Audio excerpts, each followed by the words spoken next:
Russia's name has been plastered across the news lately, and unfortunately not always for positive reasons. As outsiders looking in, it's easy to feel lost trying to understand this vast and tangled nation, thinking it's all about Slavic people. But its history is a whirlwind. Norse Viking rulers establishing the first dynasty, a patchwork of principalities merging into a mighty empire, a brutal revolution leading to a communist regime that ultimately crumbled, and today's Russia stands as a giant, the biggest country in the world. Yet for many, the image it conjures is limited to bustling Moscow in the west and an endless expanse of frozen Siberian tundra in the east. That's a common misconception, and a big one at that. Every cultural region of Russia.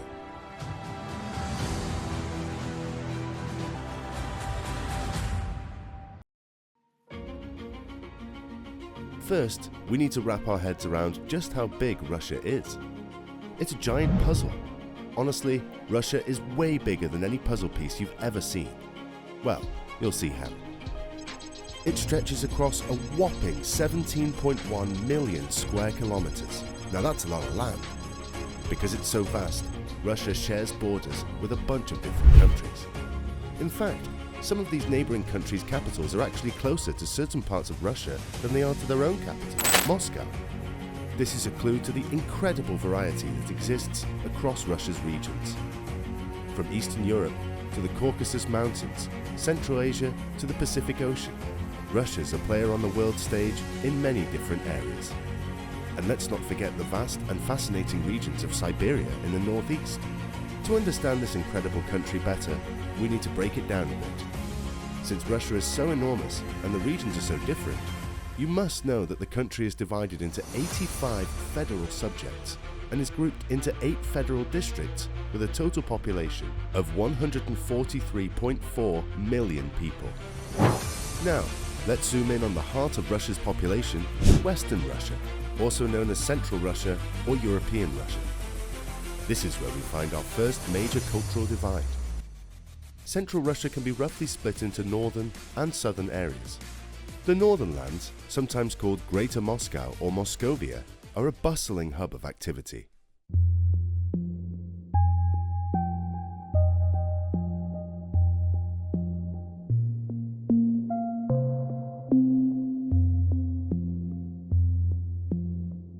This highly urban and suburbanized region revolves around the major cities of Moscow and St. Petersburg. Many smaller towns and villages are either directly dependent on these big cities or closely connected to them. As you might expect, the economy here is quite diverse, with a strong focus on high-tech industries and recreational activities. There's also some light resource extraction happening in the more rural and northern parts of the region.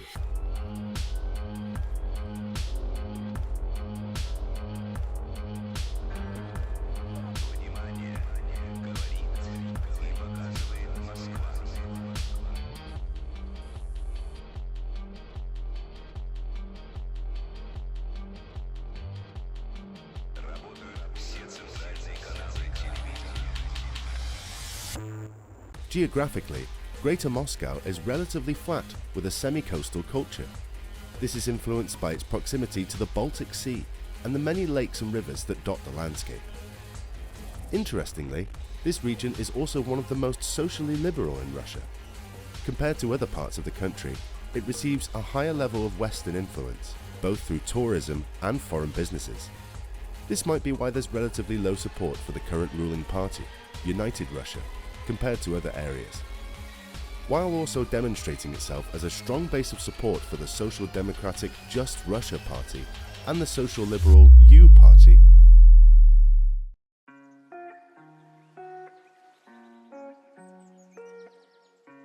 Moving eastward from Greater Bulgaria, we encounter the Ural Mountains, a natural border that separates European Russia from Siberia. This region is split along north-south lines, with each section having its own distinct character. Development in the Urals is heavily concentrated in the south, where the climate is milder. For much of Russia's history, the harsh conditions of the northern Urals made it a difficult place to settle. The southern Urals, on the other hand, are just as thoroughly Russified as Greater Bulgaria and Moscovia. religion here is predominantly Orthodox Christian with a strong spiritual streak. However, there are also some interesting pockets of diversity. Bashkortostan, a sub-region in the south, has a significant Muslim population. Moving further east, we find Altai, a predominantly Buddhist and agricultural region. The South Urals are Russia's industrial powerhouse. If Greater Bulgaria is like the western half of the American Midwest, with its mix of agriculture and industry, then the South Urals are the rugged eastern half. Here, heavy industry and resource refinement plants dominate the landscape. In some places, you'll find abandoned factories left over from the Soviet era, creating a feeling of decay reminiscent of Appalachia's forgotten industrial towns. The landscape changes dramatically as we move north into the Ural Mountains. The North Urals are far more rural and underdeveloped than their southern counterparts.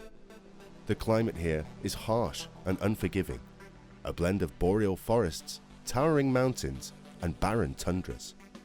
Life here is tough, and the population density is very low. The harsh environment of the North Urals dictates its primary industry, resource extraction. Mining, lumber harvesting, and most prominently, oil and gas extraction are the lifeblood of the region. Life here is conservative, and the population largely throws its support behind the United Russia Party. Interestingly, there's also a unique trend of significant support for the ultra-nationalist Liberal Democratic Party of Russia. Yes, the name can be confusing. All in all, this region is also home to indigenous groups who have adapted to the harsh environment for centuries. Moving further west, we enter Siberia, a land of vastness and extremes. Geographically, Siberia shares some similarities with the Urals, but it's much more barren and underpopulated. The unforgiving climate here is dominated by tundra and boreal forests. Economically, Siberia relies heavily on mining and energy generation. Undoubtedly, there are more resources waiting to be discovered beneath the vast Siberian expanse, but the region's sparse population hinders exploration efforts. Ethnically, Siberia is a melting pot compared to Western Russia. While Russians still hold the majority, indigenous Siberian groups form a significant minority. Religion is also less homogeneous here, with a larger segment of the population identifying as spiritual rather than Orthodox Christian.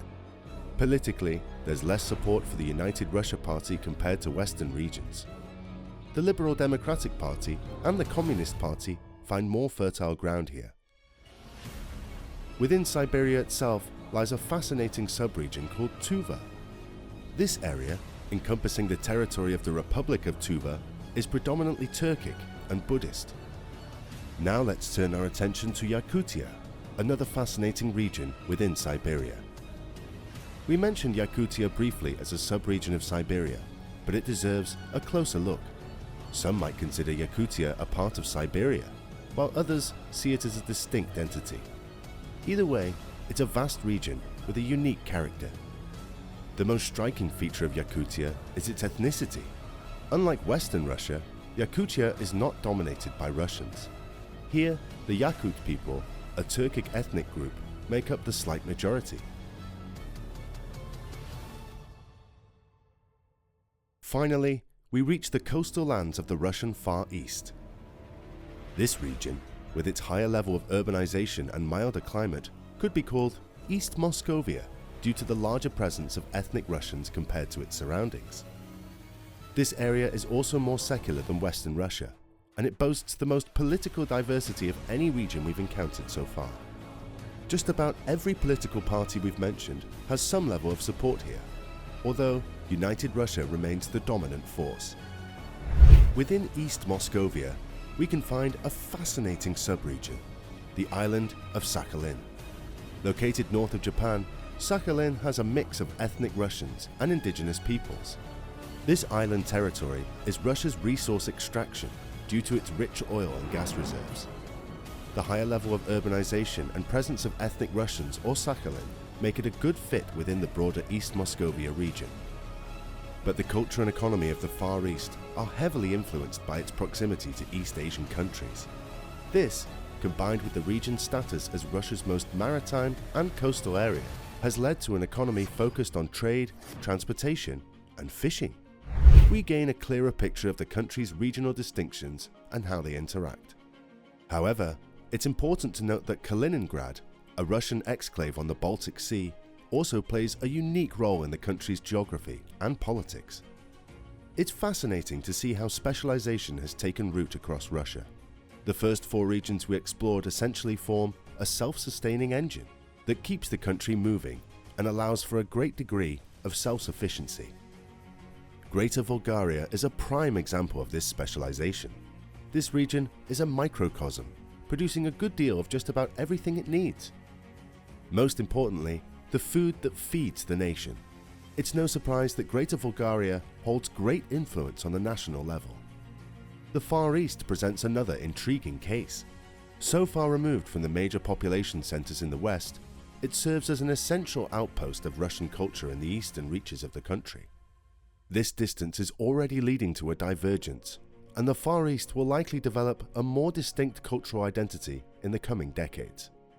The influence of East Asian countries on the region's culture, economics, and politics will likely continue, but the extent of this influence depends on future geopolitical dynamics, as well as internal developments within China, Japan, and the Koreas.